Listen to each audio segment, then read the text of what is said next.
আমার জীবনে একটি অবিস্মরণীয় অনুভূতি, কারণ বলো কলকাতার জন্মলগ্ন থেকে আমি তার সঙ্গে যুক্ত আছি। সৌমিক যেভাবে একটির পর একটি বছর পার হয়ে যথেষ্ট সাহসিকতার সঙ্গে তথাকথিত প্রাতিষ্ঠানিক যে সমস্ত পরিবার আছে, যে সমস্ত সংবাদ মাধ্যম আছে, তাদের কাছে নিজের আত্মাকে নতজানু না করে একলব্যের মতো এগিয়ে চলেছে। আমার মনে হয় সেখানে আমার পাশে থাকাটা খুব দরকার। আমি গত কয়েক বছরে দেখেছি কিভাবে একটি স্পর্ধিত উপস্থাপনার মাধ্যমে সে বাঙালি জাতিসত্তাকে জাগ্রত করার চেষ্টা করছে।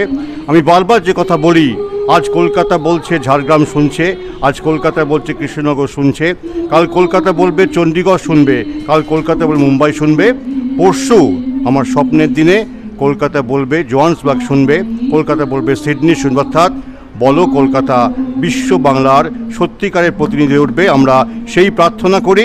কারণ সৌমিক এবং তার যে সহকর্মী, তাদের মধ্যে একটা আগ্নেয়গিরি আছে, অগ্নুৎপাতের অপেক্ষায়। সকলকে ধন্যবাদ।